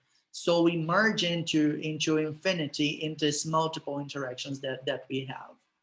But these intellectuals are thinking within the context of Europe. And a good question for us to bear in mind is there something as authority, or is there an actual separation of who we are as individual beings and others and our community? I think that other cultural contexts might actually offer a perspective that no, there's no separation, and this is an illusion of our mind, that we are just one being And this is important that we bear in mind, yeah, to compare cultural contexts. And I think that also the philosophy of Gianni Vattimo is quite important, because in the context of Europe and past colonization, etc., what he proposes is the idea of weak thought. But weak is not that it's unable to do anything because it's too weak, but an idea of weakness as opposition to strong, and a strong metaphysics and a strong point of view that imposes on others. Weak, basically in this quotation, is an attitude towards things, ideas, relationships that is basically about openness to learn, to listen to the world and to others, who we are always in a relationship with. So you see, if we're always in a relationship with others, and we displace this idea there are two people interacting, but it's the interaction, we dissolve this idea of selfhood, but really stresses the possibility of being open to others, right? So if with these two philosophers, we start talking about the encounter with others. And then with Vattimo, we're talking about taking a step further and in the encounter, being able to learn from others. And then we shift a little bit from philosophy to humanistic psychology, because with Abraham Maslow, the one in the left, what we see is that love is not something that we have to discover, that we have to find, but it's always present in ourselves. It's always a potential that we can tap into. We don't have to find love. And of course, in our life, we do need love. We need to feel this recognition, respect, and feeling of belonging in order to be able to fully blossom as someone in a society that is concerned with the well-being of others, right? And perhaps the greatest influence in my own research was from Carl Rogers with his client-centered approach. He was a psychologist, but instead of seeing patients as people that did not have the tools to heal themselves or to take care of themselves, they just saw people as clients, people that were asking for support. So what Rogers does in this client-centered approach is to realize that people always had, they were never taken away their own capabilities of learn and grow, right? They always had power all along. It's not about giving power to people, but realize that these people have power. It's just that they might not have realized it, and I will accompany them and with them try to, support this process of unlocking our inner power. And I think that this is where my understanding of empathy comes from, which I definitely draw from Rogers. And perhaps I'll read it myself. So his definition of empathy is entering the private perceptual world of the other, being sensitive moment by moment to the changing felt meanings. So by changing felt meanings is the variation and the change of feelings and the meanings that this person is experiencing. And this should be done without making judgments. Basically, sensing also meanings that the person might not be aware of. But the point is not about trying to enter the private perceptual world of the other and being attentive and sensitive to the variation of feelings and meanings that this person is giving, and then telling them what they're not seeing. It definitely includes communicating what you might be perceiving in a respectful manner and being aware of what might trigger people in the wrong way.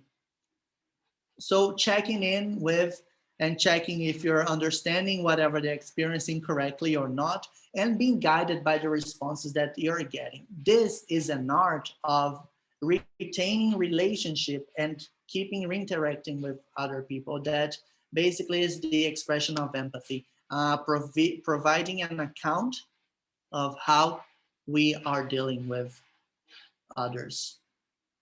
Yeah.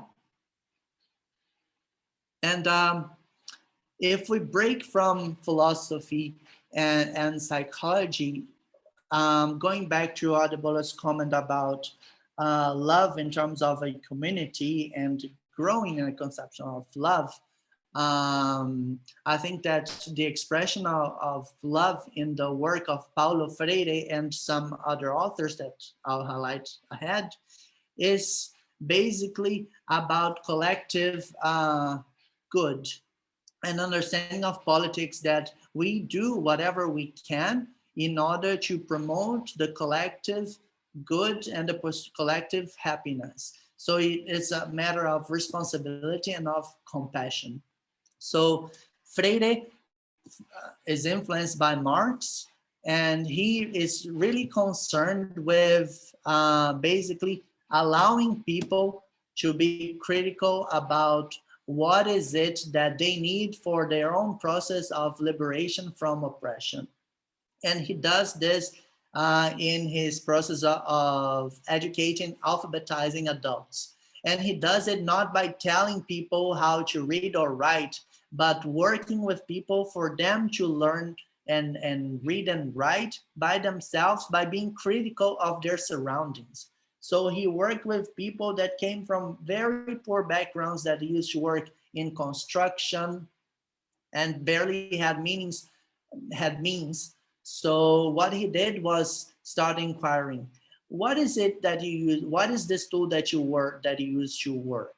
And then he would break down the word in syllables and ask, do you have, let's say, if you're a builder and you build a house, what are the tools that you need? And then he would write down the tools that this person would talk, and then break down the word and explain. And through this process of alphabetizing, he would actually develop people's critical minds for them to use it politically and to end oppression. So really, this is how one goes out of their own egocentrism and puts their work to the alleviation of human oppression and suffering.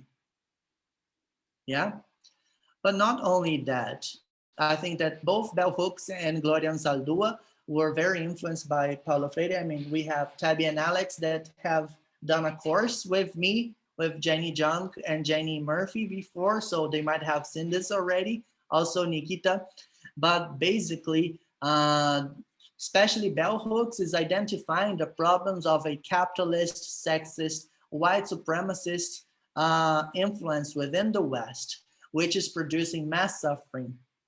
And basically, Hooks realized that love is the will to extend oneself for the purpose of nurturing one's own, but especially another's growth. So love is about addressing capitalism, sexism, and white supremacism in the shape of racism for the sake of collective good. Because if we really shift from this idea of there is another that suffers, and we realize that we are all interconnected, shifting from the idea of Buber and Levinas, others people's suffering is my own suffering, and therefore I must. And if there are so many political groups manifesting against capitalism, sexism, and racism, then that is my own responsibility to be able to address it.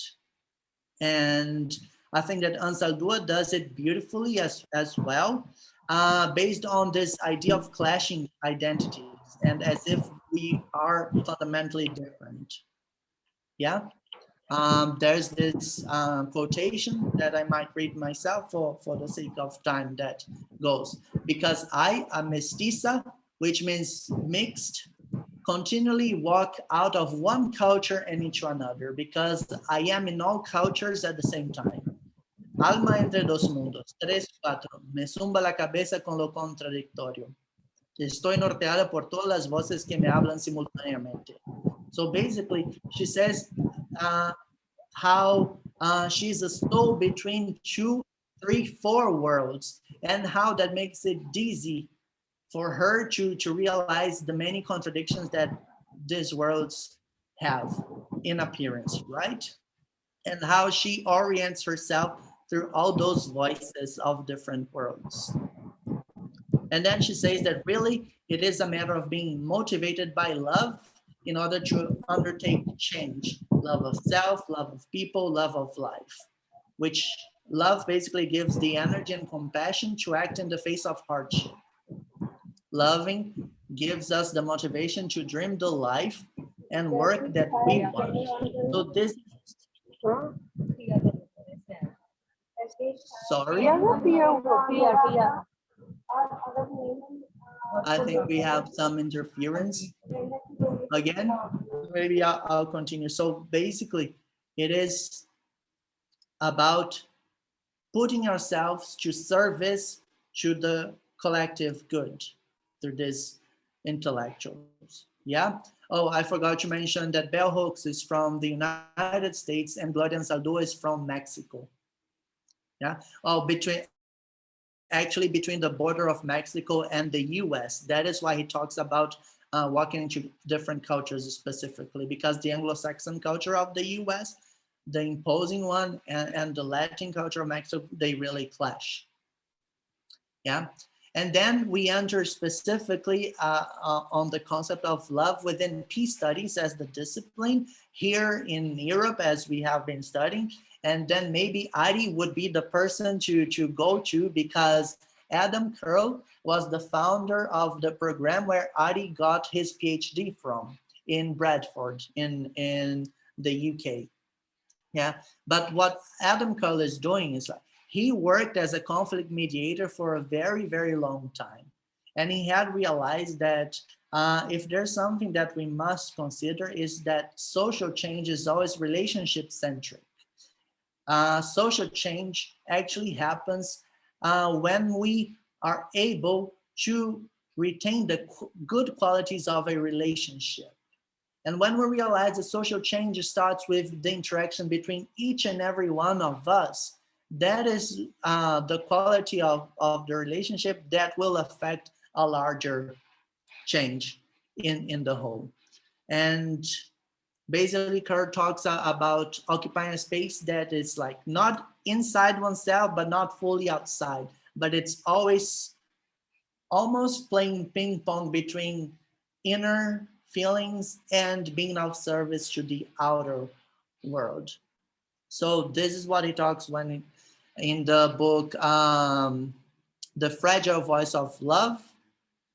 He talks about the dissolution of selfhood and of being of service to the alleviation of collective suffering. And I think it's fair.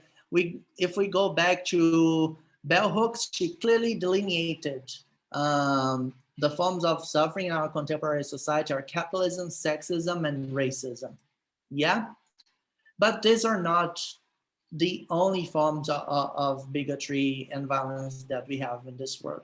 So it's important that maybe we can consider if there are other forms of suffering that we might be able to choose and address. We all have our own set of skills, and we might be able to tap on different issues of this world, right?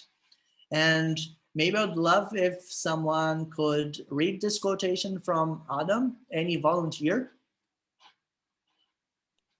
I think I can. Perfect. All right.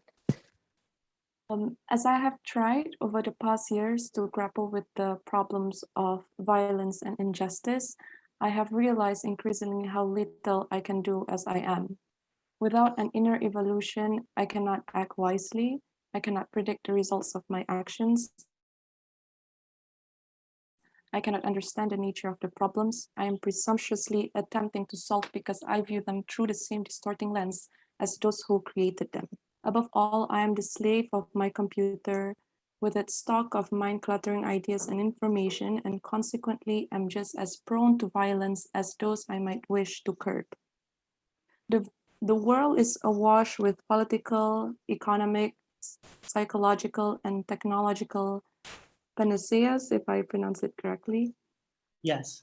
Some of which I have tried with naive enthusiasm, but my experience has led me to the boring and old-fashioned conclusion that to act effectiveness and knowledge, I must be a knowledgeable and effective human being. I do not mean, of course, that I should do nothing until I am perfect.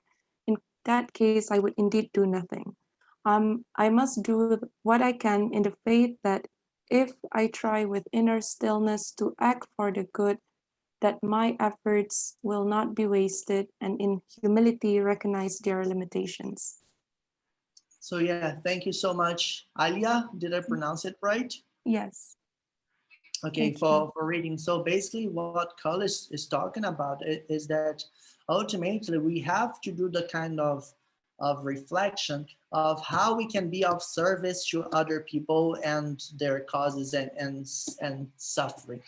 And this is important because we want to be, so to say, effective, right? We want to cause as little harm as possible, but we're never really sure 100%. So as long as we are trying and we are open to communicate what we are doing and working collectively in an open fashion, we might actually find the directions of how to navigate ourselves. And this is what's important, really, having at the same time the ability to act, be thinking critically, being of service, and being humble enough to realize that maybe we have limitations, maybe we will commit some mistakes, but we are eager and open to actually correct those mistakes. So that is where forms of reconciliation come from. If we commit mistakes, we have to be humble enough to recognize our mistakes and our limitations. Yeah, in an expensive form. And I think that also Lederach is an important author in peace studies. And basically, I think that you have seen a little bit of Lederach's thought with Jennifer Murphy at the beginning with conflict transformation, but Lederach's trying to shift conflict transformation from this idea that I am the expert that is going to educate you and basically do my tricks and my magic in order to people to be in peace with each other and stop doing violence. Lederach what's trying to do is really paying big attention to who are the people in the room, who are we working with, and being open to them, to be in authentic dialogue with them. So basically he would say that love has not commonly been a topic of much discussion. This might be because of the burden of peace studies researchers and authors in the past. We were considered to represent a soft science that needed to find legitimacy among other disciplines. But to directly and openly discuss love is about entering the slippery slope of the intangibles that lie outside the scientific endeavor. And of course, we beg to differ. Love is an important element, as I have been building in this session. And love is fundamentally the choice of how we enter in relationship with what exists and the degree to which we keep our senses attentive to the ever-present but rarely heard appeal for open, authentic dialogue, which is bubbling in our surroundings, physical and social. So this is his understanding of the holistic, of working with people who is in the room. I mean, right now we are 37 in this space, and love would basically mean this radically democratic way of working with people in which we all have our voices and we're all eager to hear and learn from each other and ask for each other. And I think that if we really consider that, then we're really moving beyond Eurocentric and Western-centric perspective, because we're tapping in the richness of everybody in here, and we might actually start discussing expressions of love in Ubuntu Africa. Adebola has mentioned the idea of community, right? And this idea of unconditional relating, but also the idea of buen vivir, good living in the Americas, in Abiyala, which talks about an ecocentric form of living in which we are respectful towards nature. Also the nonviolence of the Orang Asli, but in this case, Alberto is testimony and the source that we can have in here, but also in the Islamic world, the main tenets of Sufism, the realization of God in our everyday actions, which talks about an intrinsic spirituality. And if we're to tap on Buddhism, maybe we can talk about the 4 Brahma Viharas, which would be the 4 qualities of the heart, the sublime attitudes. Maybe Tabby, for instance, could talk about it, but really there's so much more for us to explore. And I will basically open the discussion round. We have roughly 10 minutes for you to share. Maybe we can go a little bit ahead with time if we need, but which other perspectives and authors must figure as explorers of the idea of love in peace and peace studies in general. And I think that with that, I can start my presentation, yeah? And just say terima kasih to everyone for enduring this 2 hours and 50 minutes, yeah? Thank you very much, everyone. Let's enter discussion now.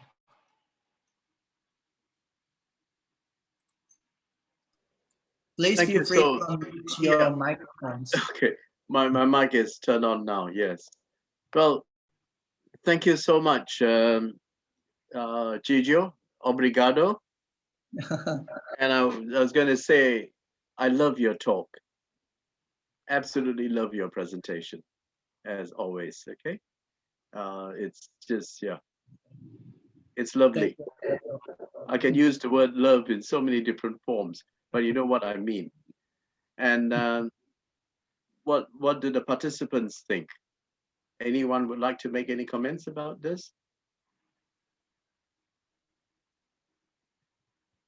Well, You can, yeah, please do speak, yes. Did I interrupt someone? Rafia, yes, go ahead. Thank you, Professor. To be very honest, I felt that the session was very engaging. We got like 3 sessions in the breakout room, and that helped me interact with my co-participants and share my views with them. At the same time, I was exposed to, their understanding of different perspectives. So yeah, it helped me evolve and grow. And it was very interesting. I didn't feel like, oh, I'm getting bored. So yeah, thanks for keeping up the energy all through the session. It was amazing. Thank you. Thank you. Thank you, Rafia. Anyone else?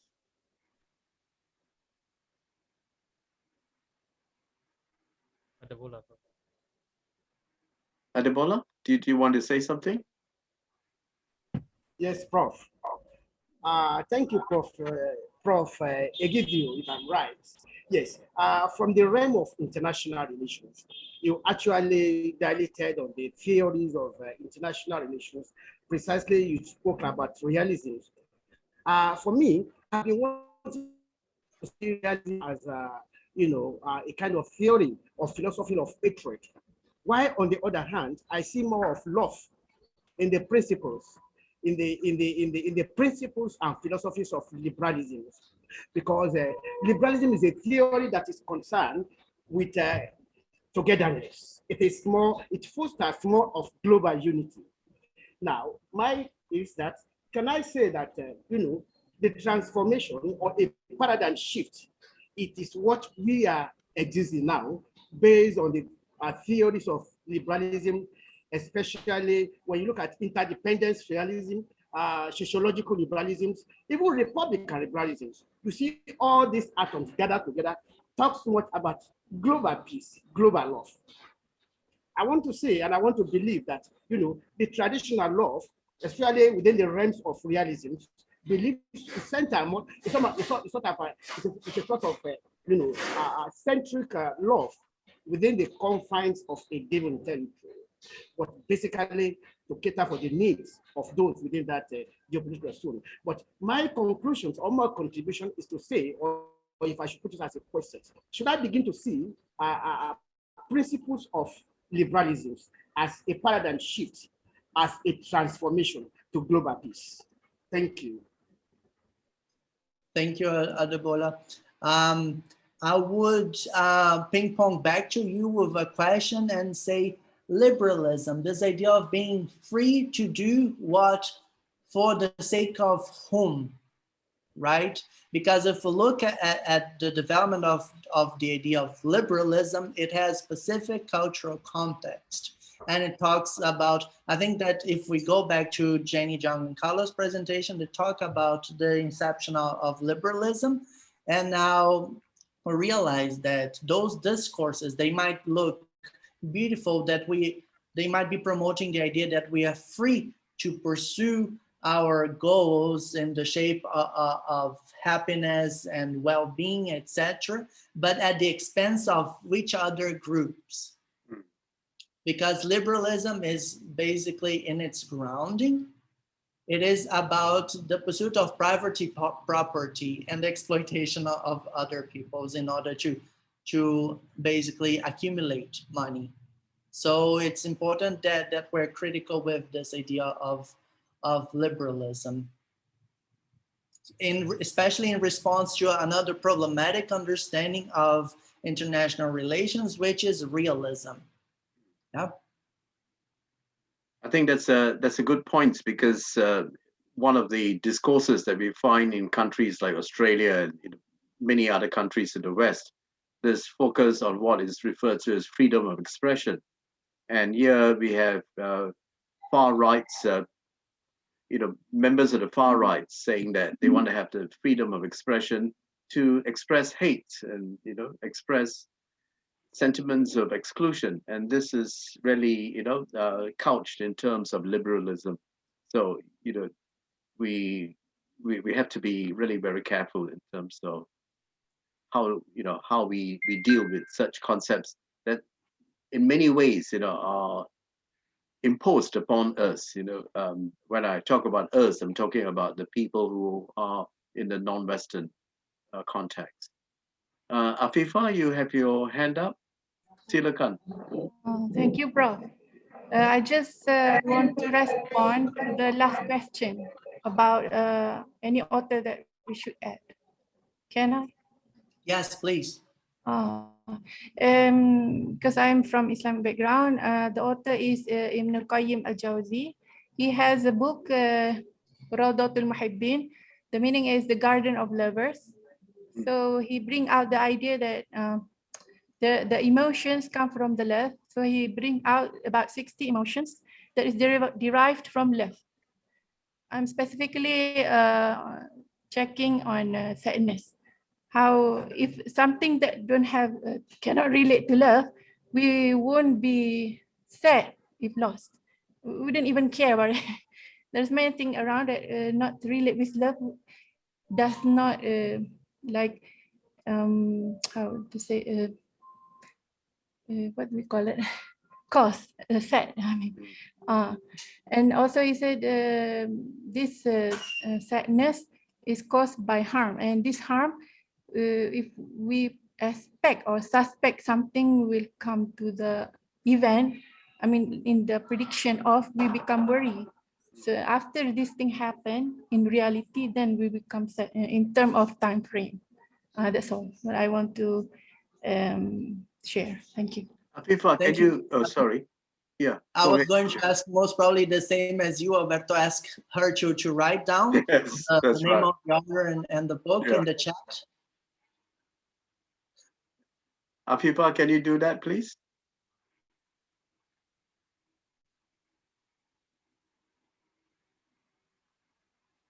Okay.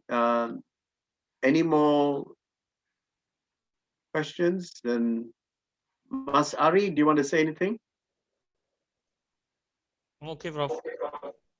Okay.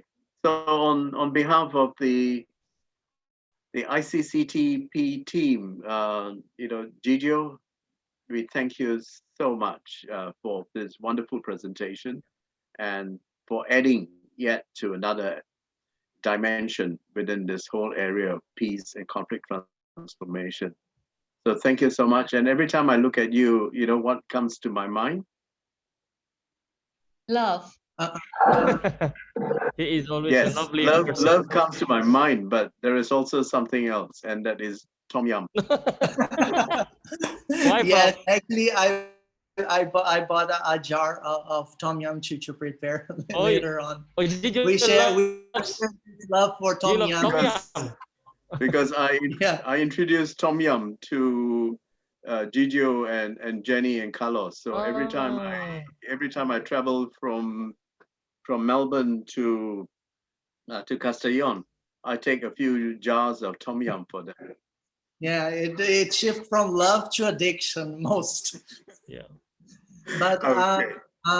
thank you so much, Alberto. But let me also say thank you so much for the ICCTP team for organizing everything, for making this a smooth presentation and a smooth course for everyone. It has been a joy to work with you all, and I really wish you the best in the very last day of course that you're going to have, and all the best to everyone. I will upload my presentation, and in there you can find my email if you want to write back to me, and if you have questions in the future. Yeah, but I really wish you all the best and that you're safe in this time of pandemics. Yeah, thank you so much, Gigio. And I should also point out that you are part of the WhatsApp group. So if any one of you have got any questions that you are dying, sorry, I shouldn't say the word dying to ask. Any questions that you are really, wanting to ask, Gigio, please do so. Yeah. And great.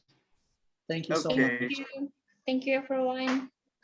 So the participants, see you tomorrow. Yeah. And the days have gone so quickly, so we just have a few more days to bear us, and then you complete your course with the ICCTP, team, and we will wait till the end of the week to say our. We won't say goodbyes. We will just say see you later. See you soon.